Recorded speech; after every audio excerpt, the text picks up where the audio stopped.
Son las 4 de la tarde del 7 de mayo de 1972. Merian Pes y Anita Luchesa hacen autostop desde la ciudad de Berkeley hasta la Universidad de Stanford. Un coche se detiene. El hombre que lo conduce se ofrece a llevarlas a su destino. Las dos estudiantes suben al Ford Galaxy. Nunca se las vuelve a ver con vida.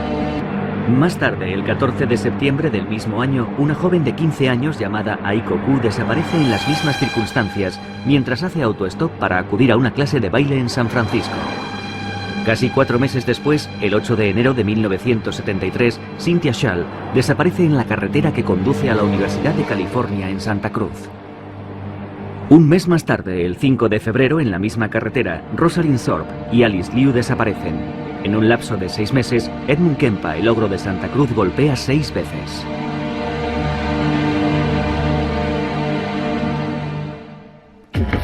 Stéphane Bourgois es uno de los especialistas en asesinos en serie más reconocidos mundialmente. En una carrera de 30 años ha entrevistado a alrededor de 60 asesinos en todo el mundo. El 8 de noviembre de 1991 se reúne con Edmund Kempa en la sala de entrevistas de la penitenciaría de Vacaville en California. El hombre que se presenta ante Stéphane Bourgois es un gigante con un peso de 130 kilos y 2,15 metros de altura. Con 43 años de edad, lleva en prisión 18, cumpliendo 8 condenas por asesinato. Sobre todo con las primeras 2 chicas que asesiné. Cuando maté a la primera me encontraba en estado de shock. Lo hice todo al revés, considerando que mi objetivo era que no me pillasen. Fui torpe. Cuando metí el cuerpo en el maletero tenía las manos llenas de sangre y me dije, Dios mío, lo he hecho, no me lo puedo creer, lo he hecho. Ahora tengo que matar a la otra. Enseguida se muestra confiado con Stéphane y relata despreocupadamente los horrores que cometió, que por desgracia no eran los primeros. Edmund Emil Kempa III nació en 1948 en Burbank, una ciudad del extrarradio en expansión de Los Ángeles. 9 años después, sus padres ponen fin a una tormentosa relación y su madre decide abandonar California para trasladarse a Montana con sus 3 hijos. Helena, la capital del estado, es en aquel entonces una pequeña localidad escondida en medio de las montañas. La familia Kempa se muda a una modesta vivienda cerca del lago que linda con la localidad. El joven Ed, que tiene 2 hermanas, es el segundo hijo de la familia. Su experiencia en la casa pronto se convierte en un auténtico calvario. Su madre, Clarnell, con una impresionante estatura, hace gala de una estricta disciplina. Dirige todo el odio que siente por su exmarido hacia la única presencia masculina en la casa. Las hermanas de Edmund, que también lo maltratan, tienen su propia habitación. Ed debe contentarse con una cama improvisada en el sótano. Mi madre y mis hermanas se iban a dormir arriba, donde yo dormía antes, arriba. Yo tenía que bajar al sótano. Y un niño de 8 años no es capaz de comprender esa diferenciación. ¿Por qué me mandan a mí al sótano? ¿Voy a ir al infierno o voy a ir al cielo? Arriba está el salón y yo tengo que irme abajo con los demonios, los monstruos y los fantasmas que me aterrorizan. Pero ellas no. Harold Cartwright es abogado. Designado por el tribunal durante el juicio de Kempa, fue investigador de la defensa. Él se acordaba de aquella época y me la describió como uno de los peores periodos de su vida. Sus hermanas eran más mayores y se metían con él y todo eso, como suele ocurrir entre hermanos. Nada que fuese más allá. Y su madre era una persona muy verbal. Nunca lo maltrató físicamente, pero en su opinión sí lo hizo verbalmente. La madre del joven Edmund lo humillaba constantemente. Es en esa época cuando tiene lugar un episodio en la infancia de Kempa que los especialistas analizarán más tarde. Yo tenía una pistola de juguete. Era toda metálica. Del calibre 5,5. Era una pistola muy elegante, la había comprado en Nueva York. Estuve allí un verano en casa de mi primo. Y cuando volví, mi hermana estaba celosa, mi hermana mayor. Odiaba aquella pistola porque se interpuso entre nosotros 2. Era algo que yo tenía y ella no. Aquel viaje a ella le habría gustado hacerlo, pero no lo hizo, lo hice yo. Poco después de regresar del viaje empezó a discutir conmigo por una absoluta nimiedad. Se puso furiosa, cogió la pistola y yo le dije, no la tires. Y me la lanzó a mí, con mucha fuerza. Golpeó el suelo y mi dedo. Y me hizo mucho daño. Pero la pistola se rompió, el mecanismo interior. Ya no volvió a funcionar. Así que me fui a su habitación, cogí una muñeca Barbie, una muñeca muy bonita que tenía, la muñeca Barbie. Todas las niñas tienen una, ¿verdad? Tenía unas tijeras, una máquina de coser. Cogí las tijeras, le arranqué la cabeza a la muñeca y me dije, volverá a colocársela de nuevo. Es como si no le hubiese hecho nada. Así que cogí las tijeras y le corté las manos y le dije, toma, ahora tú tienes un juguete roto y yo tengo otro juguete roto. Aquella fue mi respuesta. Solía entretenerse con juegos muy morbosos con sus hermanas. Jugaba con sus hermanas a la silla eléctrica, atándolas a un sillón, o al juego de la cámara de gas. Pasan los meses y los años en Helena, y en la casa familiar el joven Edmund sueña con su padre ausente, cuyo recuerdo le persigue. Pese a su aversión hacia los hombres, su madre, Clarnell, vuelve a casarse. Kempa, que no soporta más a su madre, decide escaparse a California. Solo tiene un objetivo en mente, reunirse con su padre. Pero el joven Kempa sufrirá otra decepción. Para empezar, yo no fui allí, me dejaron allí. Me llevaron a casa de mi padre en Los Ángeles a pasar las Navidades. Fuimos a las montañas y me dejaron allí. Tuve roces con mi hermanastro y con mi madrastra. Yo no les interesaba y no me querían. Ellos estaban construyendo una nueva familia y yo estaba desesperado porque nunca había tenido a mi padre a mi lado. Necesitaba su aprobación, su reconocimiento. Pero todos actuamos con codicia y desesperación. Nos peleábamos constantemente, había muchos roces y él no pudo soportarlo, así que se libró de mí. Yo pertenecía a su antigua familia, que había terminado en fracaso. Rechazado en todas partes, sus padres deciden dejarlo en manos de sus abuelos maternos, que viven en una apartada zona de California, en un lugar cerca del parque de Yosemite. Kempa y su padre viajan en coche hasta la localidad de North Fork. Es en esta casa donde Edmund Kempa permanecerá varios meses y cometerá por primera vez un acto irreparable. En la época en que cometió el crimen, Richard Verbrugge era inspector de policía especializado en casos criminales. Años después formará parte de la brigada policial que detiene a Kempa. Su abuela era una mujer muy fuerte. Se había enfadado mucho con su madre. Perdón, con su abuela, porque ella realizaba tareas que Edmund consideraba que debería hacer él, mientras que a él le asignaban trabajos, en su opinión, más propios de una mujer.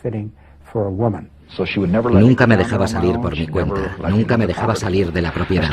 Empecé a desarrollar fantasías contra ella, la idea de asesinarla. Ya en aquella época tenía fantasías de decapitación. Esas fantasías ya estaban en mi cabeza.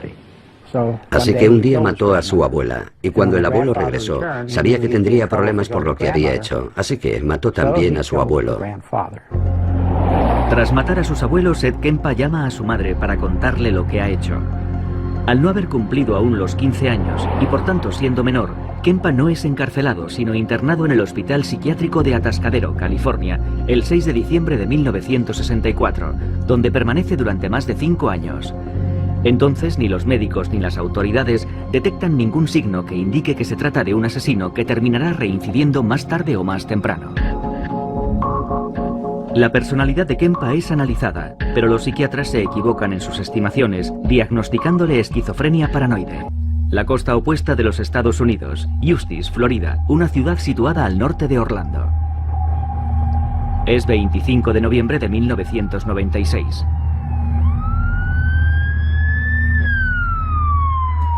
Son las 11:45 cuando este hombre responde a una llamada en la que le comunican que se ha cometido un doble homicidio en una casa situada a varios kilómetros de la ciudad.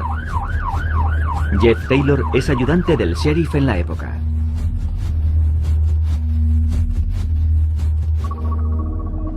Por la línea de comunicación de la oficina del sheriff, la línea 911, recibimos una llamada de emergencia, comunicándonos que una niña había encontrado a sus padres muertos en su vivienda.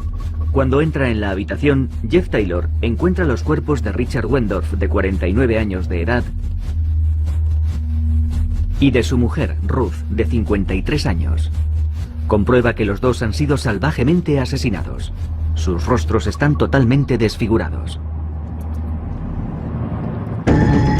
3 días después, el Día de Acción de Gracias, el 28 de noviembre, un joven de 16 años, Roderick Jackson Ferrell, es detenido en Baton Rouge, Luisiana, e interrogado al día siguiente por la policía.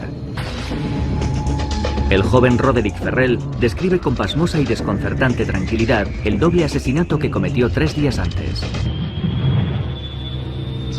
Tenía la palanca en la mano por si se abalanzaba sobre mí, golpearle con todas mis fuerzas. Y lo que ocurrió fue que dio media vuelta e intentó levantarse del sofá, así que empecé a golpearle. Y no paré porque seguía respirando, así que seguí golpeándolo, golpeándolo, golpeándolo y sintiendo placer mientras lo hacía. ¿Estaba sentado o tumbado mientras eso sucedía? No, tumbado porque estaba inconsciente.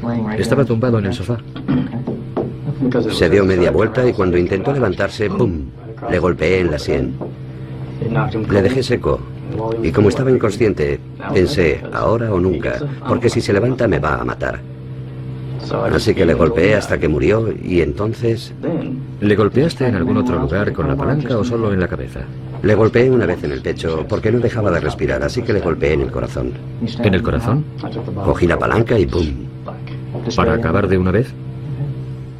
La cabeza del señor Wendorf parecía una hamburguesa cruda porque tenía la cabeza y el cráneo completamente destrozados.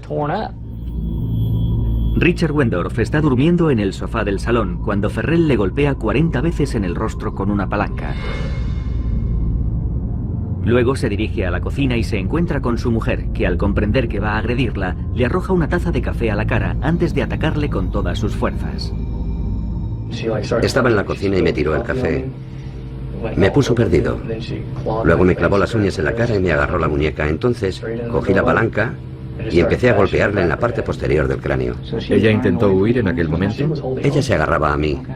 Me había clavado las uñas en la cara y no pensaba parar de golpearla hasta que me soltase.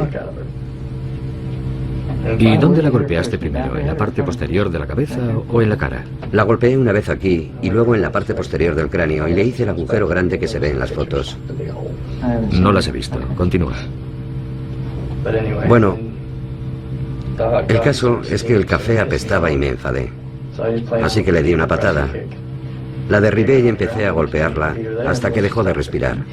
El vampiro de Kentucky, como ha sido apodado por los medios, fue condenado a la silla eléctrica el 27 de febrero de 1998 y tras 3 años de espera en el corredor de la muerte, se conmutó su sentencia a cadena perpetua debido a su edad en el momento en que sucedieron los hechos.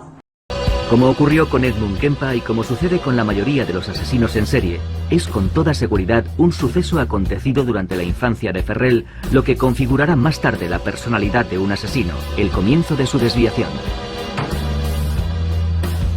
Su madre, Sondra Gibson, tenía 17 años cuando nació Roderick. Era inmadura e inestable.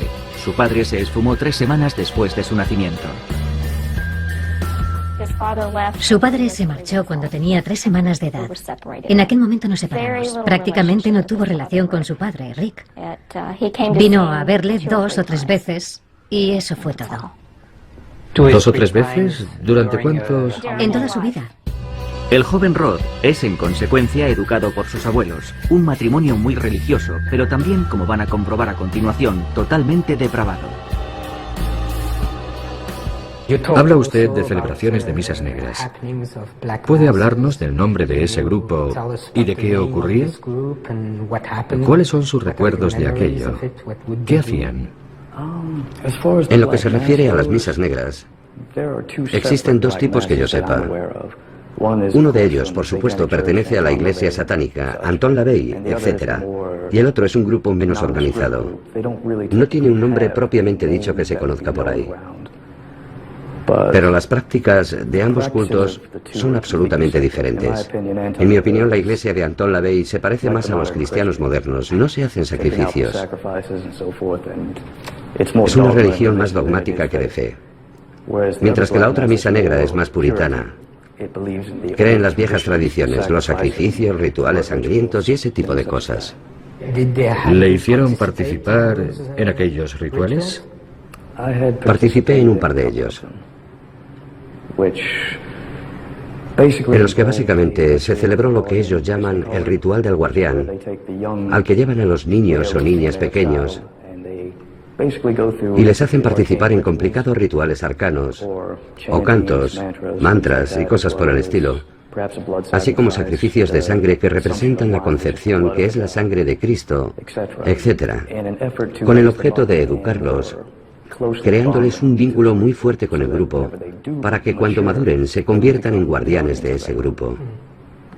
Y yo fui al menos a 2 rituales de esos. ¿Y qué edad tenía entonces? Debía tener 6 años. 6.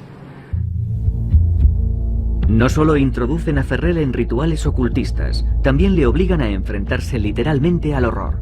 Es violado en 2 ocasiones por uno de los miembros de la secta. El joven Ferrell pasa su adolescencia entre Eustis, en Florida, y Kentucky, el estado donde nació. Es en ese periodo donde su comportamiento empeora. Introduce a sus compañeros de instituto en el vampirismo con el fin de dominarlos y manipularlos. Empieza a desarrollar también toda suerte de técnicas para dominar a las personas que se encuentran en su entorno más cercano. ¿Cómo se las arregló para tener una influencia tan grande en su grupo? Básicamente, me encantaba la psicología. Solía ir a la biblioteca de la universidad a estudiar psicología. A veces asistía a las conferencias que se daban allí. Intentaba comprender mejor la mente humana. He empleado diferentes técnicas que supongo podrían considerarse técnicas de lavado de cerebro o de alteración mental. Dietas bajas en proteínas, mantras, depravaciones sensoriales, cosas así. Mi principal objetivo era penetrar en su psique de forma que me viesen como una deidad.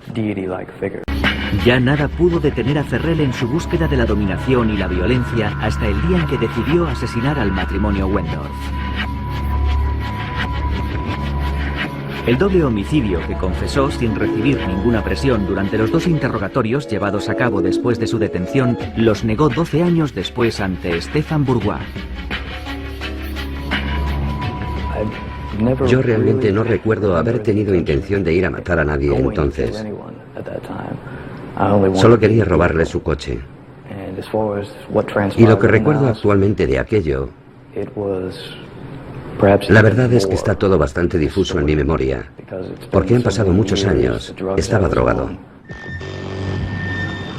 Durante el juicio quedó demostrado que Roderick Ferrell no se encontraba bajo la influencia de ninguna droga en el momento en que se produjeron los hechos.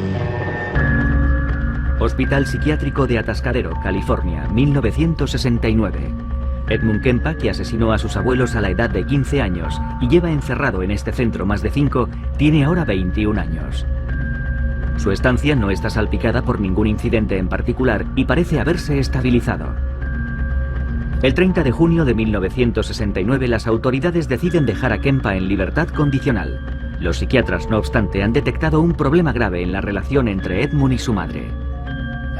Los psiquiatras del hospital recomendaron que el contacto con su madre fuese limitado.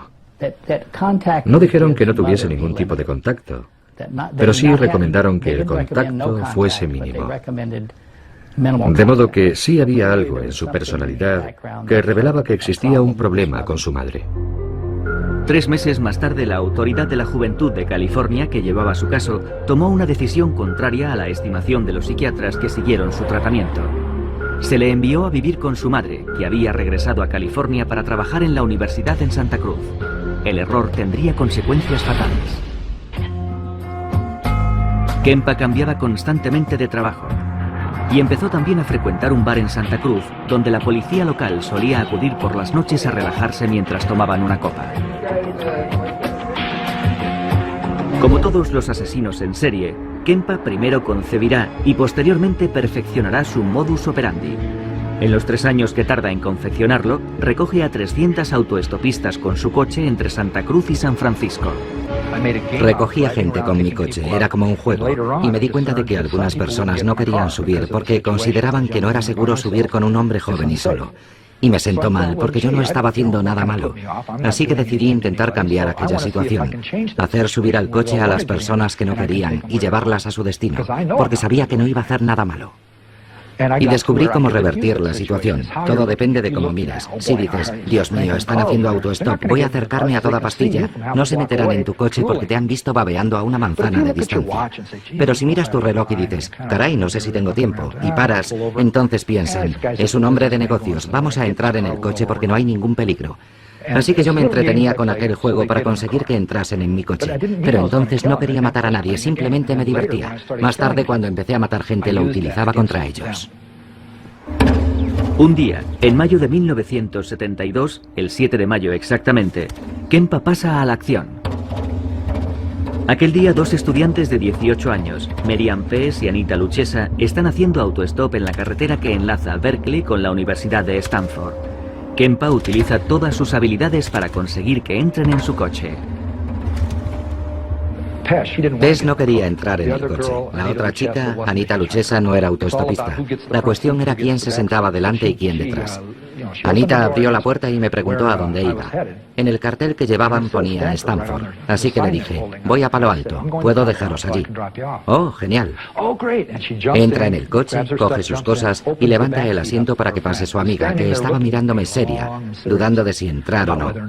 Enseguida me di cuenta de que la chica tenía claro que no quería entrar. Un adulto solo, un coche coupé de 2 puertas, de modo que el único sitio por donde salir era pasando por encima del asiento delantero. Así que esas eran todas las señales de aviso para no entrar a un coche con un hombre. En fin. Pero cuando me acerqué a ella se me ocurrió el truco del reloj. ¿Tengo tiempo?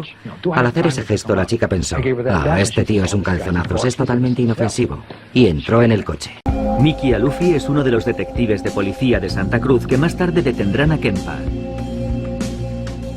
Cuando cogía a las autoestopistas, montaban en el coche por la puerta del pasajero y él les decía, creo que la puerta está mal cerrada. Entonces alargaba el brazo, abría de nuevo la puerta y la volvía a cerrar. Sin embargo, el tipo de coche que conducía tenía una manilla de seguridad en el reposabrazos y cuando cerraba la puerta, se bajaba un pestillo que impedía que nadie pudiese salir por la puerta. Ya no se podía manipular la manilla. Y cuando eso ocurría, me dijo, ya no tenían escapatoria. Kempa mató a las 2 estudiantes a puñaladas antes de decapitarlas y deshacerse de los cadáveres, que enterró en las colinas que dominan Santa Cruz, no sin antes violar sus cuerpos. Entre mayo del 72 y febrero del 73, Kempa se dedica a recorrer la carretera que une las ciudades de Santa Cruz y San Francisco. Mata a 4 estudiantes más utilizando el mismo modus operandi. Las recoge mientras hacen autostop, las decapita después de asesinarlas y viola sus cuerpos. Seguidamente las descuartiza y dispersa los restos con el propósito de despistar a la policía. Sin embargo, un mes después pone fin a esta cadena de asesinatos y decide perdonar la vida de 2 chicas jóvenes que recoge en su coche. El viernes siguiente volví a Santa Cruz por la tarde. Estuve bebiendo hasta por la noche y me quedé dormido hasta que llegó mi madre, momento en el que me desperté. Y las últimas palabras que intercambiamos no fueron una discusión. Entré en su dormitorio para hablar con ella. No quiero que se interprete esto como un intento por mi parte de buscar una excusa que justifique su muerte. Lo que quiero decir es que esperaba que ella pudiese decirme algo y acabar con toda aquella mierda. El niño que había dentro de mí tan solo deseaba escuchar aquellas palabras y dejarlo todo. Recuerdo que ella estaba leyendo un libro. Lo soltó bruscamente sobre su regazo y me dijo, Dios santo, no pensarás quedarte ahí hablando toda la noche. Era una de sus frases favoritas cuando yo llegaba tarde con ganas de hablar. Normalmente en circunstancias parecidas yo hubiese dado media vuelta, le hubiese dicho no y me habría marchado. Ella habría sido consciente de que había herido mis sentimientos y al día siguiente nos habríamos hablado otra vez, pero yo sabía que no íbamos a volver a hablar. Regresé a mi cuarto y me eché en la cama sabiendo que no iba a dormir. Permanecí tumbado unas 3 o 4 horas, hasta eso de las 4 o 5 de la mañana. Pasadas las 5, volví empuñando un martillo y le aplasté el cráneo. Y luego la degollé. Después de matar a su madre, Kempa asesinó a la mejor amiga de esta, que trabajaba con ella en la Universidad de Santa Cruz. Luego decide abandonar la ciudad.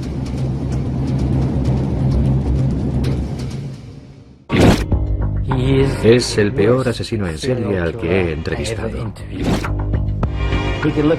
Te miraba a los ojos y sabías que quería matarte. Cuando sonreía, veías la muerte en sus ojos. Era una mezcla, una horrible mezcolanza de todo tipo de desviaciones. Era cruel e inhumano, un personaje frío y calculador. ¿De qué se le acusa? Me acusan de haber matado a 34 mujeres. Pero nadie ha sido capaz de reunir esos 34 nombres, ni la justicia ni nadie más. Es una acusación falsa. ¿Y de qué le han reconocido culpable?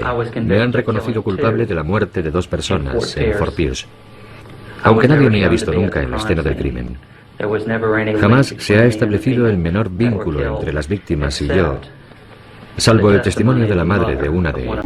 Gerard Seifa fue condenado a cadena perpetua en 1973 por el asesinato de 2 mujeres jóvenes. Más adelante la policía le atribuirá 34 víctimas en total, pero se calcula que podría haber matado entre 80 y 110 personas. En 1972, Robert Crowder ya era sheriff del condado de Martin en Florida.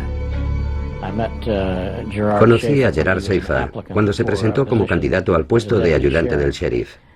En ese momento era agente de policía en Wilton Manor, Florida, en el condado de Broward. Y buscaba el puesto de ayudante del sheriff en otro condado. En aquella época tenía un aspecto completamente normal, más bien sanote. Cuando hablaba con la gente, se mostraba muy simpático. Incluso poseía un cierto carisma. Sin embargo, pronto nos dimos cuenta de que tras esa fachada se ocultaba algo bien distinto. Seifa se mudó a una casa situada a pocos kilómetros de la oficina del sheriff. Parecía la persona idónea para ocupar el puesto de ayudante del sheriff. Pero justo a los 28 días, Seifa cometió un grave error y fue desenmascarado por su superior. Era un sábado por la mañana y yo estaba cortando el césped. Sonó el teléfono, mi mujer me llamó y fui a cogerlo. Era Seifa. Me dijo, vas a ponerte muy furioso conmigo, he hecho una solemne estupidez. Y yo le respondí, cuéntame qué ha pasado. Me dijo, ayer mientras estaba trabajando vi a 2 chicas, 2 adolescentes haciendo autostop. Me paré a hablar con ellas y traté de impresionarlas diciéndoles lo peligroso que era que unas chicas tan jóvenes estuviesen haciendo autostop, los problemas en los que podían meterse y los percances que podían sucederles. Se echaron a reír y no me tomaron en serio, así que hoy me las he arreglado para encontrarme otra vez con ellas. Quería meterles el miedo en el cuerpo y convencerles del riesgo que corrían si no me hacían caso para evitarles problemas en el futuro. Y me dijo que las había llevado al bosque y que les había dicho que las iba a vender como esclavas. Y que para asustarlas, las había dejado allí un rato, pero que pensaba volver a soltarlas. Pero cuando había vuelto ya se habían marchado, se las habían arreglado para desatarse. Las 2 jóvenes en cuestión se llaman Pamela Sue Wells y Nancy Helen Trotter. Ahora ya saben que han escapado de milagro de un asesino pervertido. Después de arrestar a Seifa, Robert Crowder quiso saber con detalle lo ocurrido y ordenó una reconstrucción de los hechos con las 2 jóvenes. Lo que descubre le deja completamente helado. Después de llevarlas a la espesura del bosque, a la salida del pueblo, Seifa decide amordazar a las 2 jóvenes antes de maniatarles las extremidades, ponerles una cuerda alrededor del cuello y finalmente atarlas a un árbol. Acto seguido, Seifa les comenta que se va, que tiene que hacer un recado, pero que volverá a acabar el trabajo. Les comunica que las va a matar, pero que antes las torturará. Sin embargo, durante su ausencia, las 2 jóvenes consiguen soltarse y huir. Las 2 jóvenes me contaron poco más o menos la misma versión que me había contado Seifa. Le habían visto el día anterior y volvieron a coincidir con él al día siguiente, pero luego me dijeron que las había pellizcado en el culo y que les había tocado otras partes.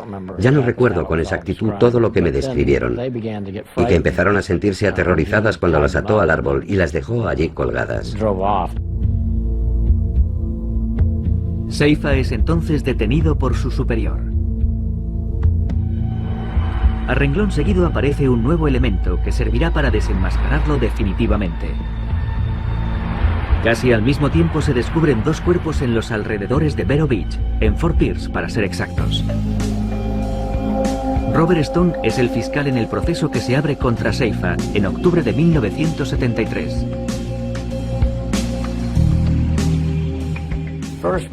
En principio pensamos que tal vez habíamos echado el guante a un asesino, pero entonces ocurrió que un señor mayor que andaba por el bosque recogiendo latas de hojalata, latas de aluminio, encontró por casualidad unos huesos y pensó que podían ser humanos. La policía fue allí, peinó el lugar y encontró los restos de 2 personas, 2 seres humanos. Encontraron las calaveras y dientes esparcidos. Casi al mismo tiempo, la madre de una chica cuya desaparición se había denunciado en septiembre del 72 se presentó en las oficinas del condado, en el departamento de tráfico, con un número de matrícula que había anotado, intentando averiguar a quién pertenecía. Y resultó que era la de Gerard Seifa, que ya estaba en prisión. Se procede entonces al registro del apartamento de Seifa y lo que los policías encuentran acaba de convencerles de su culpabilidad. Conservaba recuerdos de todas sus víctimas. Encontramos una caja llena de joyas y efectos personales de diferentes jóvenes desaparecidas en el condado de Broward, situado un poco más al sur. Entonces pensamos que probablemente había matado también a esas personas. Durante el registro, aparte de las joyas pertenecientes a sus víctimas, la policía halló fotos que el asesino había hecho antes y después de cometer los asesinatos. Al igual que en el caso de Pamela Wells y Nancy Trotter, Seifa utiliza el mismo modus operandi al secuestrar a Susan Place y a Georgia Jessop. Se lleva a la fuerza a las 2 jóvenes hasta el bosque, cerca de las marismas que bordean el océano. Escoge un claro situado en el centro de las marismas, a unos cientos de metros de la carretera y al abrigo de cualquier posible testigo. Y allí las maniata y las ata a unos árboles. Las obligaba a beber alcohol y cuando ya estaban ebrias, las fotografiaba. Sentía placer aterrorizándolas. Las suspendía del cabo de una cuerda y las hacía sufrir. Hacía todo lo que podía para humillarlas. Y después de matarlas, violaba sus cuerpos hasta que ya no podía más, porque empezaban a descomponerse. Y entonces las descuartizaba, masturbándose sobre sus restos. Durante el juicio, Seifa evita la pena de muerte, que en aquel entonces había sido suspendida en Florida, y es condenado a cadena perpetua. Más adelante, cuando ya está entre rejas, la justicia establecerá oficialmente su relación con otros 32 asesinatos cometidos en la región, gracias a las pruebas encontradas en su casa.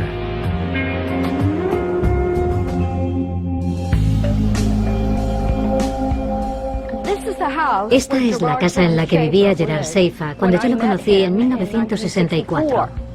Sondra London conoce bien a Gerard Seifa. Salió con él durante un año.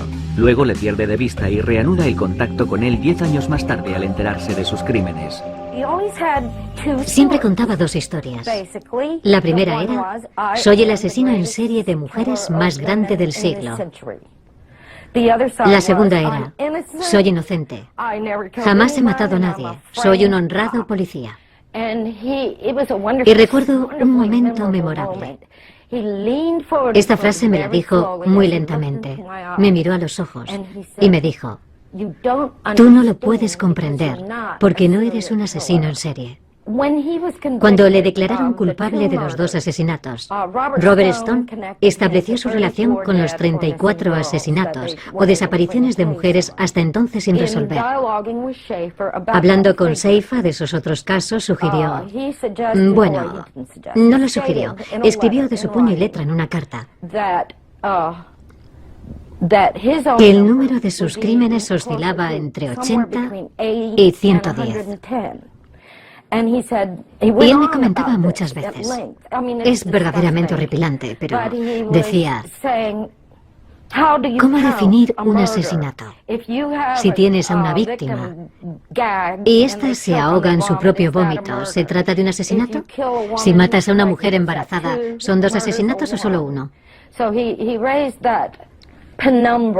Y hacía la cuenta de sus crímenes, basándose en ese tipo de reflexiones.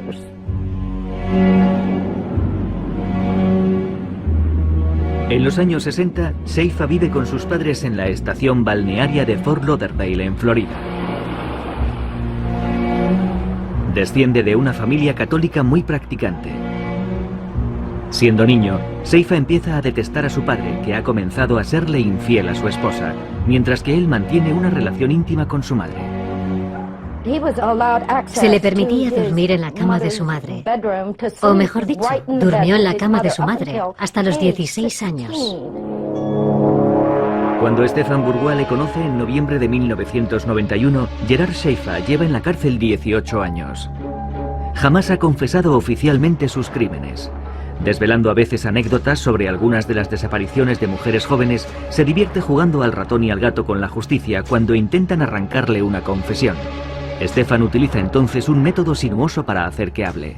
Cuando interrogo a Gerard Seifa y él continúa en su postura inamovible reclamando su inocencia, decido adoptar una nueva estrategia que consiste en hacerle hablar de los asesinos en serie que son sus vecinos de celda y especialmente del más célebre de todos ellos, Ted Bundy, que espera ser ejecutado en el corredor de la muerte de Florida. De modo que le hago las preguntas seleccionando aquellos rituales personales y modos operativos de los crímenes de Ted Bundy que yo sé que coinciden con los suyos propios. Y entonces podrán constatar cómo efectivamente Seifa, entre líneas, me confiesa sus crímenes. ¿Reproducía él invariablemente sus crímenes? Bueno, yo no diría invariablemente. Me dijo que había seguido mi caso en las revistas de detectives y que había matado a 2 chicas en Washington para copiar los métodos, por así decirlo, que yo había empleado en los crímenes de Place y Jessup.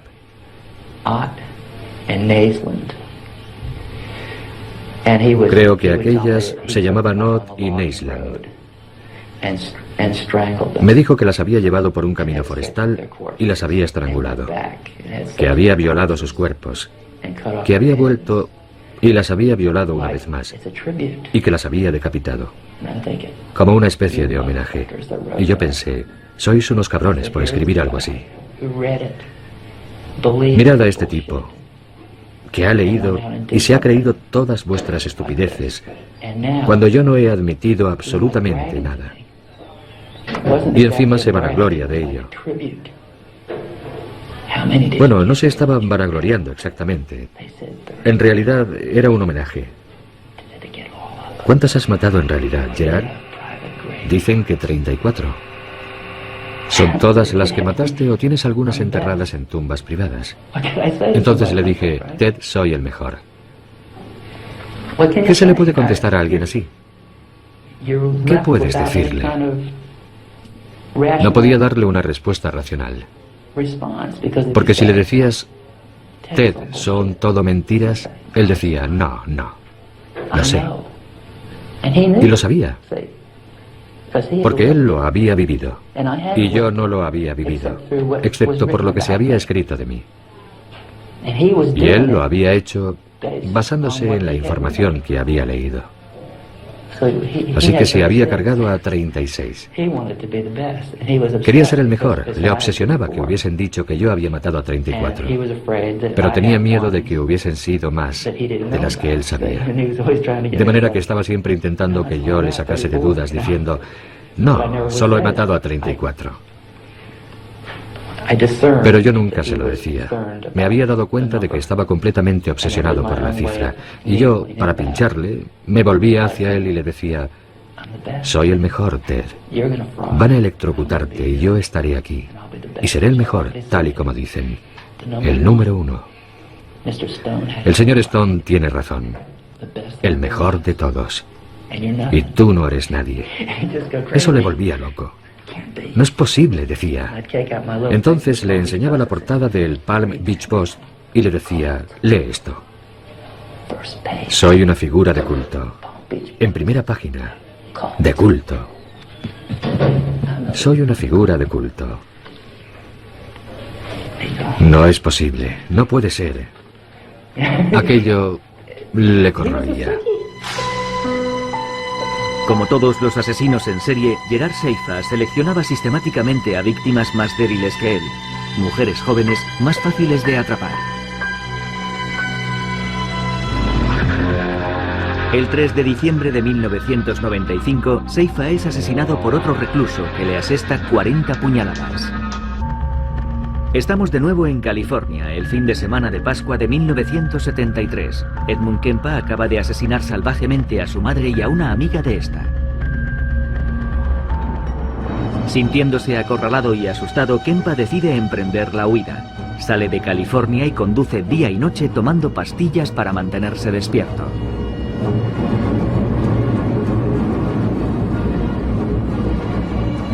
Tres días después llega a Pueblo, una población del estado de Colorado. Agotado por el cansancio, detiene su coche en esta estación de servicio. Y caso rarísimo entre los asesinos en serie, decide entregarse. Intenta ponerse en contacto por teléfono con un conocido suyo de la policía de Santa Cruz para confesarle sus crímenes. Recibí la llamada hacia las 5 de la mañana. Me dijo que el señor Kempa había decidido entregarse y que llamaba desde una cabina situada en Pueblo, Colorado. Admitía haber matado a su madre y a otra mujer, además de todos los homicidios que estábamos investigando. Mickey Alufi y Richard Verbrugge viajan entonces a Pueblo para hacerse cargo de Kempa. Su declaración fue muy completa, muy pormenorizada. Lo confesó todo, se acordaba de todo. Sin embargo, no profundizamos demasiado en ese primer interrogatorio. Tan solo pretendíamos averiguar las personas que admitía haber matado, y eso es lo que hicimos básicamente. Nos habló de las distintas chicas a las que había matado, de la muerte de su madre y de la mejor amiga de esta. Kempa se muestra muy cooperativo y durante todo el viaje de vuelta, que dura 3 días, no deja de hablar. De vuelta en Santa Cruz, acepta incluso enseñar a los investigadores el lugar donde ha escondido los cuerpos de sus víctimas. Kempa se muestra igual de colaborador durante su proceso, que se inicia el 25 de octubre de 1973, siendo extremadamente prolífico incluso en los detalles más duros, sin que su voz transmita la más mínima emoción. Edmund Emil Kempa se mostró muy colaborador con la policía respecto a sus crímenes, y fue uno de los primeros casos en los que un asesino reincidente fue sometido a estudio por parte del FBI con objeto de poner a punto técnicas de perfil que permitiesen detectar a ese tipo de criminales en los Estados Unidos. Pero después de 35 años pasados entre rejas, una pregunta permanece en el aire, válida para todos los otros casos de asesinos en serie. ¿Ed Kempa podría volver a matar? Cuando alguien ha hecho el tipo de cosas que Ed Kempa hizo a personas inocentes, personas a las que no conocía, a las que no había visto jamás, simplemente extraños que se cruzaron en su vida, no se puede dejar que una persona así salga de la cárcel. Porque no se puede en absoluto correr el riesgo de que lo que se produjo una vez pueda volver a suceder. Así que no. Yo no quiero volver a ver a Kempa en la sociedad pese a haber participado en su defensa. Un día se presentará ante la comisión de valoración y dirá: sí, pienso que estoy preparado para la libertad condicional. Yo rezo para que nadie se la conceda.